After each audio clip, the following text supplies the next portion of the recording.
जीवन बगिया ऐसी उलझी, फूल उगे कम, कांटे ज्यादा, सिमटा जीवन, डूबी सांसें, आना है तो अब भी आ जा।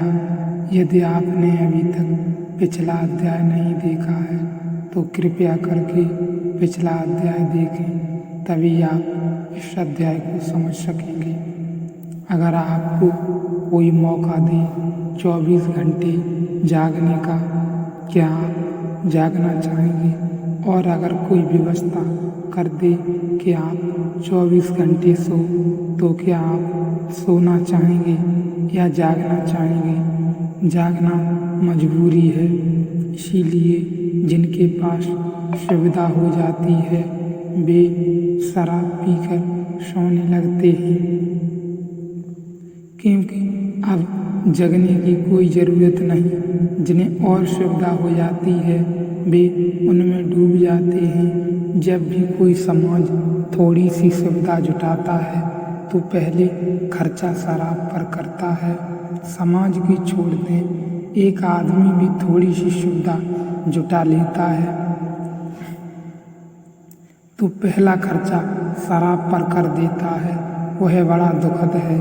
वह ऐसे ही है जैसे जबरदस्ती कोई खींच कर जगाए रखे और मौका मिले और आप तत्काल नींद में खो जाएं और गिर जाएं। सुषुप्ति की परत हमारे भीतर भरी है, नींद हमारे भीतर भरी है।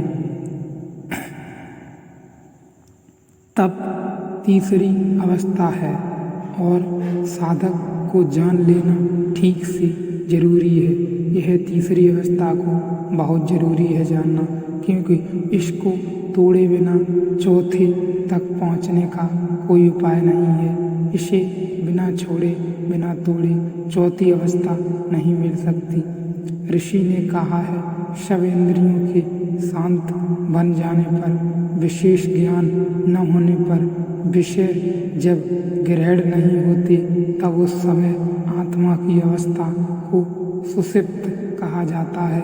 और इन तीनों अवस्थाओं की उत्पत्ति और लय को जानने वाला और स्वयं उत्पत्ति और लय से निरंतर परे ऐसा जो नित्य साक्षी चैतन्य है, वही तुरीय है।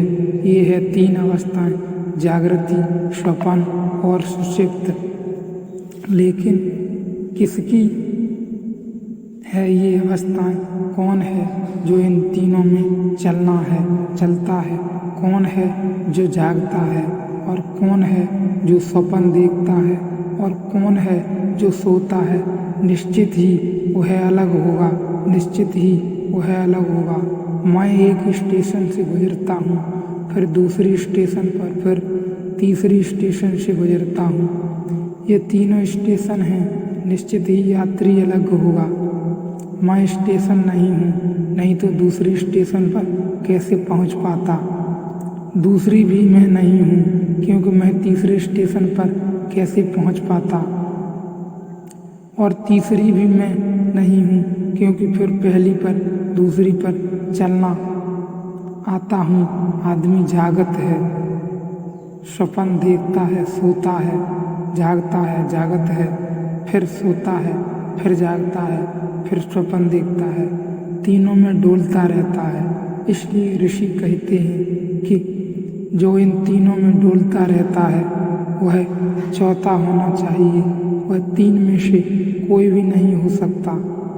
क्या करें, कैसे संभव होगा ये? इस सुषुप्त को कैसे तोड़ पाएंगे?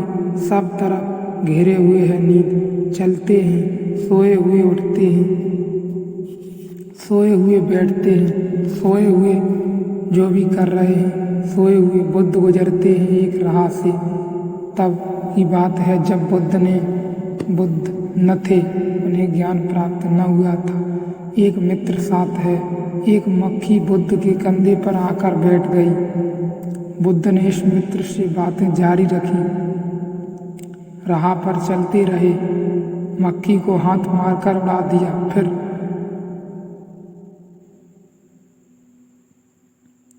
ढिढ़क कर खड़े हो गए। मित्र ने पूछा, क्या मक्खी ने काटा? लेकिन बुद्ध ने आंखें बंद कर लीं। मित्र को जवाब न दिया।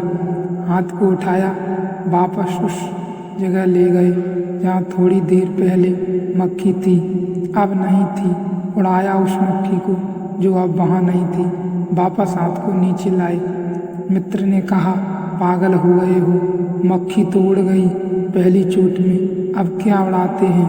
बुद्ध ने कहा, अब मैं इस तरह उड़ाता हूँ जिस तरह मुझे पहले उड़ाना चाहिए था। मैंने बेहोशी में उड़ा दिया। वह हाथ ऐसे उठ गया जैसे नींद में मुझे पता ही न चला।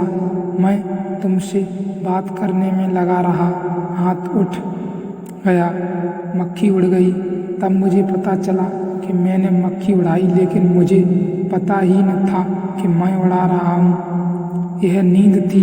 इसे तोड़ने के लिए मैंने कोशिश करके देखी कि मुझे मक्खी कैसे उड़ानी चाहिए थी। यह हाथ उठा, इसके साथ चेतना उठी। यह हाथ होशपूर्वक कंधे पर, इसने मक्खी को उड़ाया।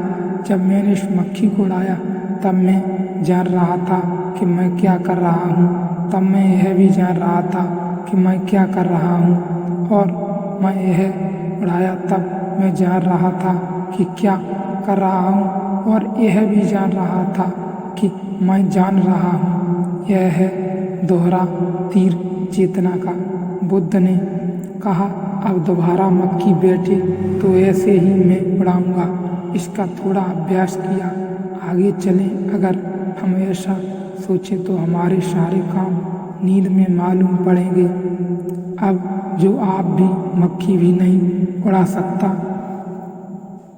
जो आदमी भी मक्खी नहीं उड़ा सकता, बेहोशी में क्रोध कर सकेगा, गाली दे सकेगा, ईर्ष्या कर सकेगा, द्वेष कर सकेगा।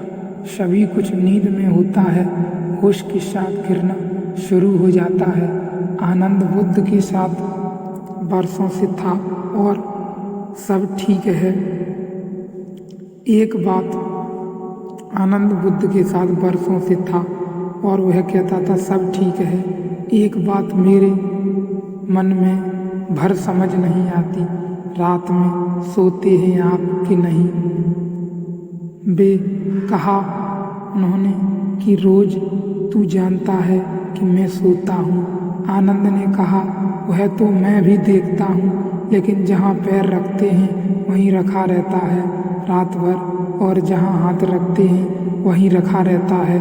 कल तो पूरी रात जागकर मैं बैठा रहा कि देखें भी यह आदमी हाथ पैर भी हिलाता है, करवट भी बदलता है कि नहीं।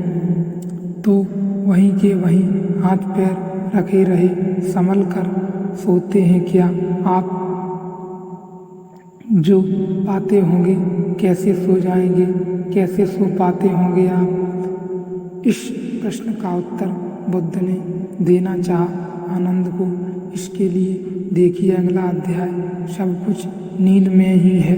बिना नींद के चेतना गायब हो जाती है एवं नींद खत्म होते ही चेतना का स्तर बढ़ने लगता है।